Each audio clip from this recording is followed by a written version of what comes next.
Nexon और पंच का लोहा हुआ कमज़ोर, बाजी मार गई ये जर्मन कार।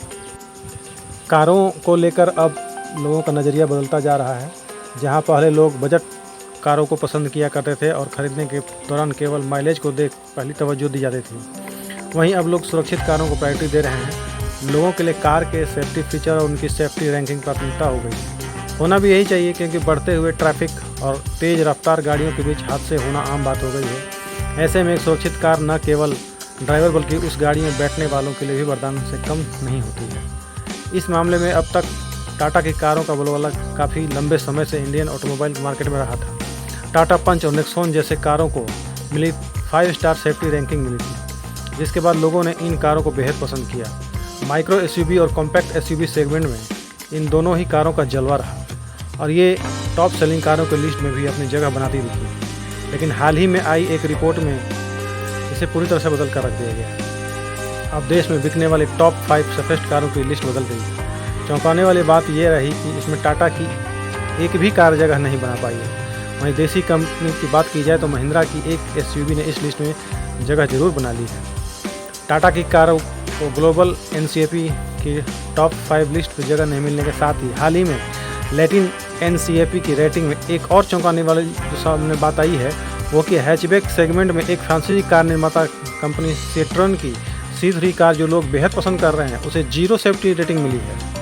वहीं दुनिया भर में अपनी एसयूवी के लिए पॉपुलर कंपनी जीप की रेनेगेड को 1 स्टार सेफ्टी रेटिंग मिली है। ग्लोबल एनसीएपी ने अपने कुछ टेस्टिंग प्रोटोकॉल बदल दिए हैं, जिसके बाद से पहले जिन कारों को 5 स्टार सेफ्टी रेटिंग की कैटेगरी में रखा गया था वे अब बाहर हो गई हैं।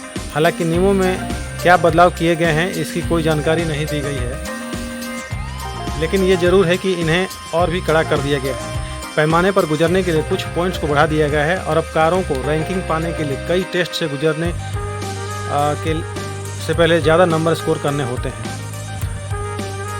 टॉप 5 में फिलहाल जो कारें हैं, पहली पोजीशन पर फॉक्सवैगन वर्टस ने जगह बनाई है। इस कार को एडल्ट सेफ्टी में 5 स्टार रेटिंग मिली है। वहीं चाइल्ड सेफ्टी में भी कार को 5 स्टार सेफ्टी रेटिंग मिली है। दूसरे नंबर पर स्कोडा की स्लाविया है, इसे भी चाइल्ड और एडल्ट सेफ्टी के मामले में 5 स्टार सेफ्टी रेटिंग मिली है।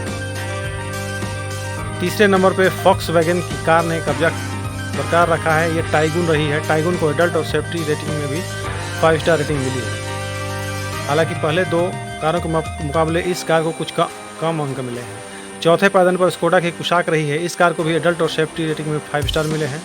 5वें पायदान पर देसी कंपनी महिंद्रा की स्कॉर्पियो एन ने अपनी जगह बनाई है। इस कार को एडल्ट सेफ्टी में 5 स्टार और चाइल्ड सेफ्टी में 3 स्टार मिले हैं। पहले के कारों की सेफ्टी रेटिंग कुछ इस प्रकार थी। पहले टाटा पंच को एडल्ट सेफ्टी में 5 स्टार और चाइल्ड सेफ्टी में 4 स्टार मिले थे। दूसरे नंबर पर XUV 300 रही थी, इस कार को भी एडल्ट सेफ्टी में 5 स्टार और चाइल्ड सेफ्टी में 4 स्टार मिले थे। तीसरे नंबर पर टाटा अल्टोज रही थी, इस कार को एडल्ट सेफ्टी में 5 स्टार और चाइल्ड सेफ्टी में 3 स्टार मिले थे। टाटा नेक्सॉन चौथे पायदान पर रही थी, इसे एडल्ट सेफ्टी में 5 स्टार और चाइल्ड सेफ्टी के लिए 3 स्टार मिले थे। और 5वें पायदान पर महिंद्रा XUV 700 रही थी, इस कार को एडल्ट सेफ्टी के लिए 5 स्टार और चाइल्ड सेफ्टी के लिए 3 स्टार मिले थे। और ये तो रहे सेफ्टी रेटिंग मामले की बातें, लेकिन अब ये भी हम समझ लेते हैं कि ग्लोबल एनसीएपी सेफ्टी रेटिंग होता क्या है। Towards zero foundation global NCAP के नाम से कारों की सेफ्टी चेक करने वाली एक संस्था चलाती है। ये एक चैरिटी ऑर्गेनाइजेशन है। ये संस्था सभी कारों को क्रैश टेस्ट करती है और इस टेस्ट के लिए खास तौर पर कारों को कंपनियों की ओर से दिया जाता है।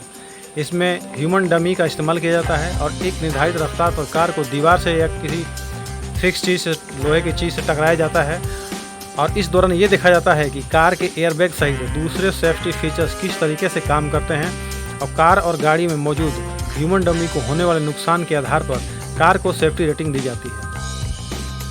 तो ये नए सेफ्टी रेटिंग आने के बाद से भारतीय कार बाज़ार में भारतीय कंपनियों के लिए थोड़ा निराशाजनक रहा है, लेकिन उम्मीद करते हैं कि टाटा बहुत जल्द ही इसको अपने रिकवर कर लेगी और वापस अपने पहले पायदान पर लाने की पूरी कोशिश करेगी। आपका दिन शुभ हो। बहुत बहुत धन्यवाद।